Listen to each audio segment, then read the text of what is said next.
Hello everyone, welcome to Abipedia. I am Ankur Sharma, your faculty for Commerce and Accountancy.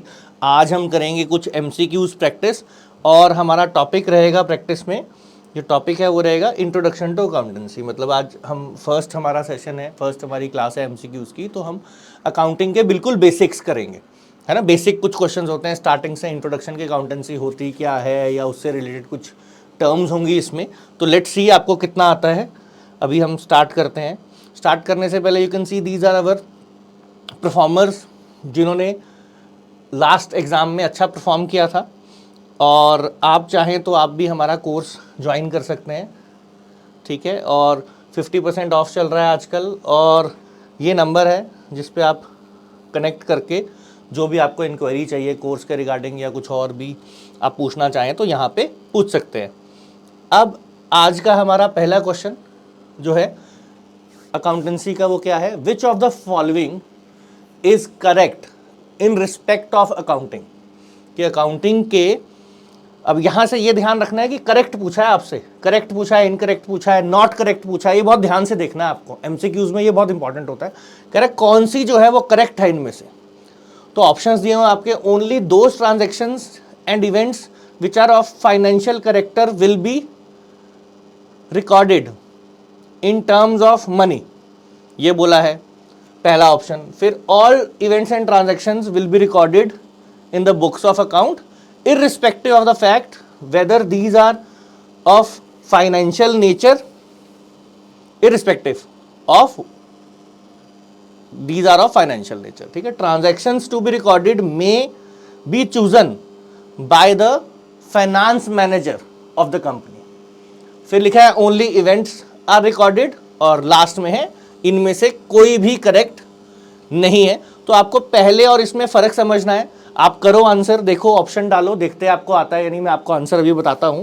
तो पहले और इसमें क्या फर्क है? इसमें कहता है कि फाइनेंशियल करेक्टर की ही ट्रांजैक्शन और इवेंट नोट करते हैं, यहां पे कहता है फाइनेंशियल नेचर की हो या नहीं वो रिकॉर्ड कर देते हैं। तो ये डिफरेंस है पहली और दूसरी स्टेटमेंट में। तीसरी में कहता है ट्रांजैक्शन जो रिकॉर्ड करनी है वो फाइनेंस मैनेजर जो है कंपनी का, वो अपने हिसाब से नोट करेगा, ये कह रहे हैं लास्ट में। और यहां पे कहते हैं only event should be recorded.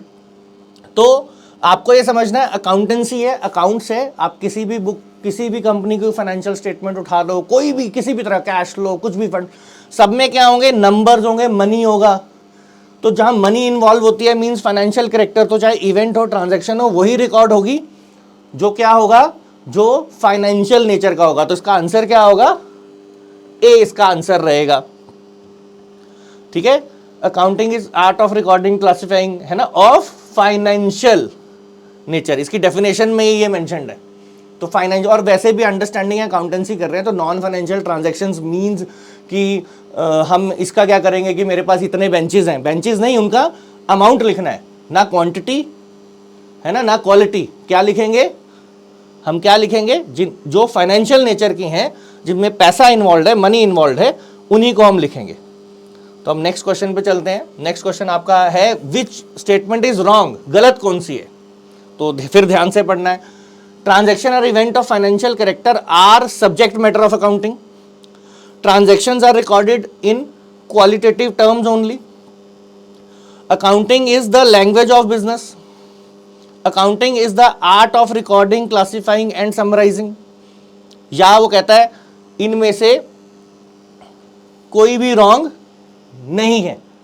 तो ये आपको ऑप्शंस जो हैं वो हैं, एक बार रीड करो इनको ध्यान से, मैं पढ़ देता हूं। इसमें कहता है कि सिर्फ ट्रांजैक्शन और इवेंट फाइनेंशियल करेक्टर के हैं। तो अगर आपने पिछला क्वेश्चन ध्यान से करा हो तो ये आप इजीली कर सकते हो इसको। पिछला क्वेश्चन अगर आपने ध्यान से किया हो, ध्यान से समझा हो, तो इसको आप इजीली कर सकते हो। ये वाला तो देखो क्या है, ट्रू है, हमने अभी किया। फिर देखो अकाउंटिंग ऑब्वियसली बिजनेस की लैंग्वेज जो है वो अकाउंटिंग ही बोलते हैं, क्योंकि बिजनेस में बेसिक आपका ऑब्जेक्टिव क्या होता है? टू अर्न प्रॉफिट, है ना, प्रॉफिट मेकिंग के लिए आप करते हैं। तो प्रॉफिट मेकिंग कहाँ से पता लगता है business is a profit making और नॉट? वो यहीं से पता लगता है, अकाउंटिंग करके ही पता लगता है। फिर art of recording, classifying and summarising, ये भी आपने अभी अभी पढ़ा लास्ट। तो क्या बचा? Qualitative nature. क्वालिटेटिव टर्म्स में आपके एम्प्लॉइज हॉनेस्ट हैं, मैनेजर बहुत हार्ड वर्किंग है, बहुत स्किलफुल है, ये नहीं, ये अकाउंटिंग को कोई नहीं लेना देना इससे। तो कौन सा रॉन्ग है? ये वाला जो है आपका बी ऑप्शन जो है वो गलत है। ठीक है जी। अब नेक्स्ट पे आए, नेक्स्ट ट्रांजैक्शन। एमसीक्यूज में मैंने आपको बोला कि देखो पढ़ना बहुत जरूरी है, रीड जो करना है आपने ध्यान से रीड करना है हर बार हर चीज क्वेश्चन को। आप देखो, dash is a transaction involving exchange of money और मनीज वर्थ। कहता है इसमें से ट्रांजैक्शन, ये बहुत सारी आपको दी हुई है, इनमें से कौन सी ट्रांजैक्शन ऐसी है जो मनी और मनीज वर्थ से रिलेटेड होती है। पहला कहता है फाइनेंशियल ट्रांजैक्शन, दूसरा कहता है रिसिप्ट, तीसरा कहता है पेमेंट, फिर कहता है सेटलमेंट, है ना, या नॉन फाइनेंशियल ट्रांजैक्शन। ई जो ऑप्शन है आपकी है नॉन फाइनेंशियल ट्रांजैक्शन। तो ये तो ज्यादा मुश्किल नहीं होनी चाहिए, फटाफट से इसका आंसर करो आप, फिर मैं आपको बताता हूं क्या इसका आंसर रहेगा। ठीक है, अगर हम सिर्फ मनी बोलते तो रिसिप्ट पेमेंट आ जाता या कुछ और आ जाता, लेकिन यहां पे क्या बोला, मनीज वर्थ, कि जो ट्रांजैक्शन जिसमें मनी से रिलेटेड, वर्थ मतलब या तो मनी अभी प्रेजेंट में इन्वॉल्व हो या पास्ट या फ्यूचर में इन्वॉल्व हुई हो, मतलब पहले एडवांस मिल गया हो या फ्यूचर में मिलेंगे पैसे, ट्रांजैक्शन अभी हो रही है लेकिन पैसे फ्यूचर में मिलेंगे, तो मनी एंड मनी वर्थ से जो रिलेटेड होती है ट्रांजैक्शन उसको हम कहते हैं फाइनेंशियल ट्रांजैक्शन। ठीक है जी, तो ये आपको ध्यान रखना है, ये आपका आंसर था थर्ड का। आई होप आप कर रहे हैं अटेम्प्ट, है ना, साथ साथ करें अटेम्प्ट ताकि आपको पता लगे आपको क्या क्या इसमें से आता है क्या क्या नहीं आता है, और आप फ्यूचर के लिए जो है आप वेल प्रिपेयर्ड हो जाए, है ना। और इनसे रिलेटेड चीज़ें इनकेस अगर आपको नहीं आ रही हैं तो ये टॉपिक आप पढ़ भी सकते हैं, क्योंकि ऐसे ऐसे क्वेश्चन पूछते हैं, वो बेसिक अकाउंटिंग से कुछ क्वेश्चंस आते हैं तो वो कहीं से भी आ सकते हैं। तो अब which of the following event is और are not recorded in books of business, कि कौन सी, जब ध्यान से देखना यहां लिखा हुआ नॉट रिकॉर्डेड, इसको ध्यान से पढ़ना है। ठीक है, जल्दी नहीं करनी है, ध्यान से क्वेश्चन पढ़ना है फिर उसको अटेम्प्ट करना है। तो पहला कहता है significant monetary events after the balance sheet date, फिर कहता है government investigations into pricing policies of the business, death of a chief executive of the business, both B and C from the above, B और C, and none of the above.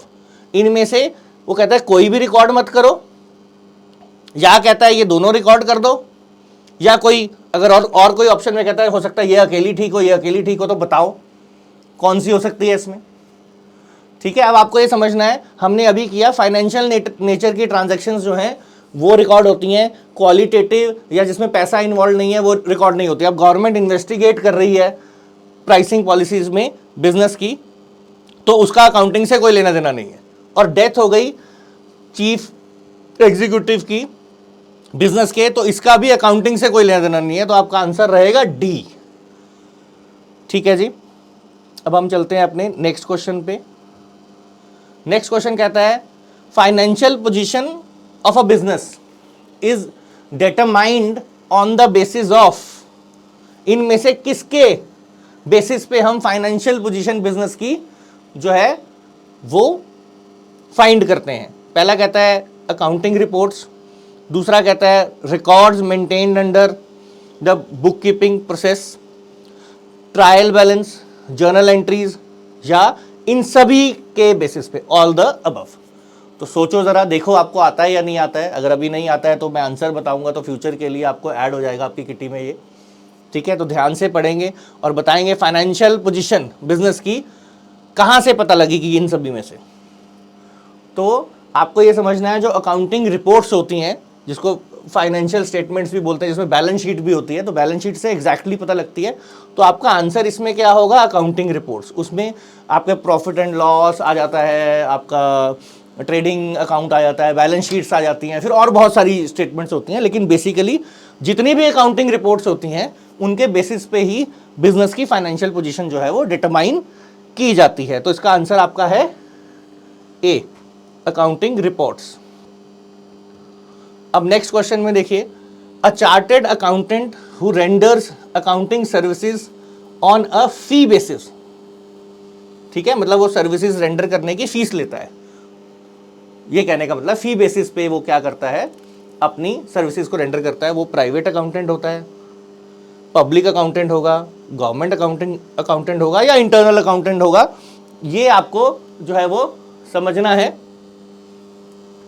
ठीक है। इसमें अब देखो, आपको मालूम है तो करो जरा आंसर फटाफट से, क्वेश्चन को रीड करो एक बार दोबारा। फी बेसिस पे कौन सा जो है, फी बेसिस पे अकाउंटेंट जो है वो क्या करता है आपका, इसको अपनी सर्विसेज को रेंडर करता है, मतलब अपनी सर्विसेज आपको प्रोवाइड करेगा और फीस ले लेगा, ऐसा कौन सा होता है? तो आप क्या बोलेंगे, वो जो आंसर है आपका पब्लिक अकाउंटेंट है, बिकॉज इसकी डेफिनेशन में ही आप देखो अगर तो डिफाइंड है, it is a chartered accountant who renders accounting services on fee basis. Government accountant या ऑडिटर कौन होता है? जो public sector to maintain and examine government agency के रिकॉर्ड को जो करेगा उसको गवर्नमेंट अकाउंटेंट बोलेंगे। इंटरनल अकाउंटेंट जो है कंपनी रखती है अपने इंटरनल फाइनेंशियल डॉक्यूमेंट्स के लिए। प्राइवेट अकाउंटेंट जो है वो सिंगल ऑर्गेनाइजेशन के लिए काम करता है। तो इसका आंसर आपका क्या है? Public accountant. आई होप आपको बेनिफिशियल लग रहे होंगे। अगर आप चाहते हैं किसी और टॉपिक से मैं एमसीक्यूज लेके आऊँ स्पेसिफिक, तो वो भी आप मुझे बता सकते हैं, ठीक है। वरना मैं अपनी तरफ से कोई ना कोई आपके लिए एमसीक्यूज किसी ना किसी टॉपिक से, कॉमर्स एंड अकाउंटिंग आपका सब्जेक्ट है, इसमें से जो भी मुझे इंपॉर्टेंट लगते हैं या पास्ट एग्जामिनेशन के ट्रेंड पे फ्यूचर को हम एस्टिमेट करके कुछ ना कुछ आपके लिए लाते रहेंगे। तो आप हमें ज्वाइन रखिएगा। अब देखो आगे, as on 31 March 2023 total commission paid is ₹156,285 is an, क्या है ये? इवेंट है, ट्रांजैक्शन है, इवेंट और ट्रांजैक्शन दोनों है, एक्सटर्नल ट्रांजैक्शन है, या इनमें से कुछ भी नहीं है, ये आपको बताना है। अब ये क्वेश्चन आंसर करने के लिए आपको मालूम होना चाहिए कि इवेंट क्या होता है और ट्रांजैक्शन क्या होती है। तो ये बहुत इंपॉर्टेंट है। अगर आपको मालूम है तो ठीक है, नहीं मालूम है तो आज के बाद ऐसा क्वेश्चन कभी भी पूछ सकते हैं, ठीक है। अकाउंटिंग का कोई भी आप एग्जाम दो, ऐसा क्वेश्चन वो कभी भी पूछ सकते हैं। तो इसका आंसर मैं आपको, देखो ट्राई करो, आप देखो आप बता पाएंगे, नहीं तो मैं अभी आपको बताऊंगा तो आपको पता लग जाएगा आपके जो मन में ऑप्शन है या आप जो लिख रहे हैं वो सही है या नहीं। You can check it. अब देखो इसके लिए क्या है, आपको ये पता होना चाहिए आंसर। देखो वैसे क्या है, इवेंट है। इवेंट क्यों है? इवेंट इसलिए है कि एक पर्टिकुलर पॉइंट ऑफ टाइम में आपसे बोला हुआ है और बताया टोटल कमीशन पेड इज इतना, पूरे साल में जितनी कमीशन आपने पे करी उसके बारे में बताया हुआ है। तो ये जो कमीशन पेड है ना, ये पता नहीं कितनी बार साल में आपने 5 बार पे की होगी, हो सकता है 10 बार पे की होगी, अलग अलग बंदों को भी पे की हो सकती है, अलग अलग बिजनेस हाउसेस को भी पे की हो सकती है कमीशन। तो टोटल कमीशन पे कर रहा है और ये पॉइंट ऑफ टाइम पे एंड ऑफ द ईयर पे है, तो ये क्या हो गई आपकी, ये आपका इवेंट बन जाता है, ठीक है। तो इवेंट जो है वो क्या होता है, कई बार बहुत सारी ट्रांजैक्शंस का आउटकम भी होता है। तो यहाँ पे बहुत सारी ट्रांजैक्शन हुई हो सकती हैं, हो सकता है 5 कमीशन की ट्रांजैक्शन होंगी, 10 होंगी, 12 होगी, एक बंदे से हो सकती है, अलग अलग बंदे से हो सकती हैं। तो उनका आउटकम जो है वो बताया हुआ है सिर्फ एक पर्टिकुलर डेट पे, तो इसलिए ये एक इवेंट है, ठीक है। तो आपको ये समझना है। और ट्रांजैक्शंस जो होती है ये क्या होती हैं, ये मॉनेटरी नेचर की भी हो सकती हैं और है ना, मॉनेटरी नेचर की होती हैं और ये रिकॉर्ड पक्का होती है। इवेंट जो है मॉनेटरी भी हो सकता है, नॉन मॉनेटरी भी हो सकता है, और ये जो है रिकॉर्ड हो भी सकता है और नहीं भी हो सकता है, ये आपको समझना है। अगर नॉन मॉनेटरी नेचर का है तो रिकॉर्ड नहीं होगा, अदरवाइज जो है वो ये रिकॉर्ड किया जा सकता है, ठीक है। तो ये आपका next question, which of the following would be considered as internal user of the financial statement. मतलब जो फाइनेंशियल स्टेटमेंट्स बनती हैं, profit and loss, balance sheet, है ना, और ट्रेडिंग अकाउंट, या कोई और भी उसके अलावा हम कैश फ्लो स्टेटमेंट, कोई किसी भी तरह की स्टेटमेंट होते हैं, जो मेनली स्टेटमेंट होती हैं फाइनेंशियल स्टेटमेंट्स ही होती हैं। तो इनमें से कौन है जो क्या है, इंटरनल यूजर है? Investor, creditor, tax authority, financial manager, या इनमें से कोई भी नहीं? 2 तरह के यूजर होते हैं, एक्सटर्नल और इंटरनल। आपको मालूम है तो आप इजीली आंसर कर देंगे, नहीं मालूम है तो आपको पता लग जाएगा अभी थोड़ी देर तक, कुछ सेकंड में, है ना। पहले आप ट्राई करो, देखो। अब आपको समझ, ध्यान से देखो। इन्वेस्टर तो कौन सा होता है? जो पैसा लगा रहा है, तो वो तो बाहर का बंदा हो गया। क्रेडिटर भी कौन सा? जिसने उधार दिया, वो भी कंपनी से रिलेटेड नहीं है, बाहर का बंदा हो गया। टैक्स अथॉरिटी तो ऑब्वियसली गवर्नमेंट की अथॉरिटी है, वो तो वैसे ही बाहर की हो गई। तो बचा कौन? ये फाइनेंशियल मैनेजर, वो तो कंपनी के अंदर का है ना फाइनेंशियल मैनेजर। तो वो फाइनेंशियल स्टेटमेंट जो है बनाई भी, जो फाइनेंस से रिलेटेड जो भी डिसीजन लेना है वो कंपनी की है, कंपनी की फाइनेंशियल स्टेटमेंट से ही लेगा। तो वो क्या हो गया? इंटरनल यूजर हो गया आपका, ठीक है। अब हम जो है नेक्स्ट पे जाएं तो which of the following should be considered as revenue expenditure, इनमें से कौन सा है जो रेवेन्यू एक्सपेंडिचर कंसिडर करेंगे हम। ये इंपॉर्टेंट है, रेवेन्यू और कैपिटल एक्सपेंडिचर जो है ये आपको पता होना बहुत जरूरी है अगर आप चाहते हैं कि मतलब जो बेसिक जो डिफरेंस होता है हम यही नहीं कर पाते, कौन सा एक्सपेंडिचर जो रेवेन्यू है, कौन सा एक्सपेंडिचर जो है कैपिटल है। ये बहुत बेसिक होता है तो पता होना चाहिए। देखो पहला कहता है paid for erection of new building 20,000। फिर नेक्स्ट कहता है cost of 1 lakh incurred in increasing the sitting accommodation of a cafe. आपका कैफे है उसमें आपने सिटिंग एकोमोडेशन जो है वो बढ़ाने के लिए आपने कुछ खर्चा कर दिया 1 लाख रुपीज का। Damages paid 20,000 on account of breach of contract of supply of certain goods. फिर repairs to a second hand refrigerator purchased, ये 2 बार आ गया कोई बात नहीं, repairs to a second hand refrigerator है ना, जो हमने खरीदा है सेकेंड हैंड रेफ्रिजरेटर खरीदा उस पर रिपेयर्स करी, और ऑल ऑफ द अबव जो है वही रेवेन्यू एक्सपेंडिचर है। तो ये रेवेन्यू और कैपिटल के बीच में डिफरेंस होता है। मेजर डिफरेंस क्या होता है, रेवेन्यू ट्रांजैक्शन जो है रीअकरिंग इन नेचर होती हैं, बार बार होती हैं। तो अगर आप देखो न्यू बिल्डिंग में इरेक्शन मतलब कुछ एक पार्ट उसका आपने बना दिया, उसकी बिल्डिंग बनाने के लिए कुछ पेमेंट कर दी, वो तो आपकी परमानेंट है, बार बार नहीं होता वो खर्चा। तो ये वंस इन अ वाइल वाला खर्चा है। ये जो खर्चा है एक बार आपने सिटिंग कैपेसिटी बढ़ा दी तो फिर वो बढ़ी रहेगी, उसको दोबारा करना होगा तो मतलब लॉन्ग रन है। वो वाला पोर्शन तो आपने एक बार कर दिया, खर्चा तो दोबारा नहीं करना पड़ेगा। रिपेयर्स, रेफ्रिजरेटर जो है आपने खरीदा, इसको वर्किंग कंडीशन में लाने के लिए रिपेयर्स करिए। अगर वैसे रिपेयर्स हो कुछ बिल्डिंग की रिपेयर्स वगैरह तो उसको रेवेन्यू इन नेचर, क्योंकि वो रिपेयर्स तो करनी पड़ती हैं, उसको रेवेन्यू इन नेचर बोलते हैं, क्योंकि रीअकरिंग होती है, बार बार होती हैं वो, है ना। लेकिन ये वाली रिपेयर्स तो जरूरी है। सेकंड हैंड फ्रिज खरीदा था तो कुछ उसको रिपेयर्स करी होगी, तभी वो वर्केबल बना, तभी हमारे काम आएगा वो, अदरवाइज तो काम ही नहीं आएगा। तो ये भी वन टाइम खर्चा काउंट होता है, ये भी है ना। तो बचा क्या, ये breach of contract of supply जो है ये कई बार हो सकता है। हम सप्लाई नहीं कर पाए तो, टाइम पे नहीं कर पाए तो उसकी वजह से हमें कुछ पेनल्टी देनी पड़ी है। कई बार हो सकता है, हो भी, मतलब it is a repetitive thing, हो सकता है कई बार, मे बी ना भी हो, बट ये जो है बिजनेस में होता रहता है, हो जाता है कई बार, ठीक है। तो इसमें से सारे में से ये लॉन्ग टर्म है। सिर्फ ये जो सी वाली है, damage of 20,000 paid of breach of supply of contract of supply of certain goods, है ना, उसके लिए 20,000 जो आपने डैमेजेस पे करे, ये जो है आपका क्या है, आपका रेवेन्यू एक्सपेंडिचर है इन सब में से, ठीक है जी। फिर अब हम आए, विच of the following statement is correct.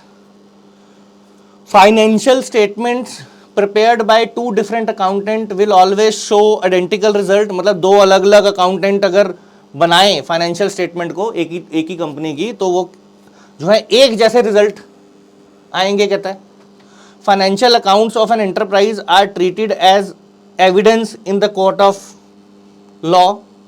अगर आप फाइनेंशियल अकाउंट किसी कंपनी के हैं तो उसको एविडेंस माना जाता है। अगर हम लॉ की बात करें, कोर्ट में हमें कुछ डॉक्यूमेंट्स देने हो या इवन गवर्नमेंट को देने हो, ये स्टेटमेंट ये बोलती है।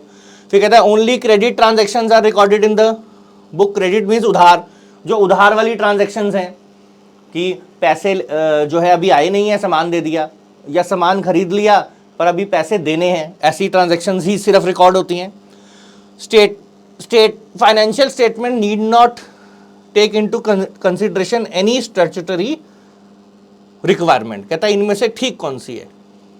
तो अगर हम देखें तो इनमें से जो ट्रू है वो कौन सी है, देखो ओनली क्रेडिट नहीं, सारी फाइनेंशियल ट्रांजैक्शन जो है वो रिकॉर्ड होती हैं, तो ये तो गलत है।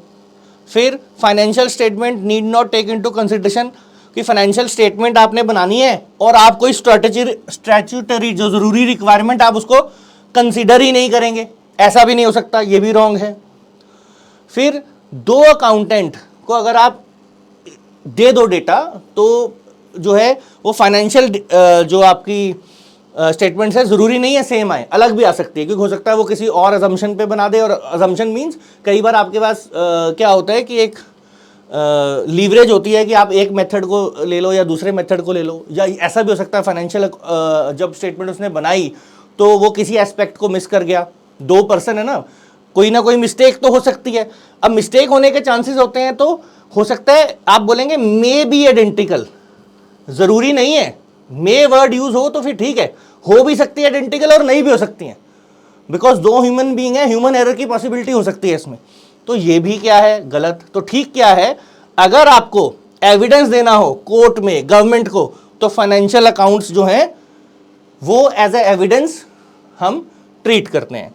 ठीक है जी, तो आज के सेशन में हमें इतने ही क्वेश्चंस थे। आई होप आपको ये सेशन हेल्पफुल रहा होगा।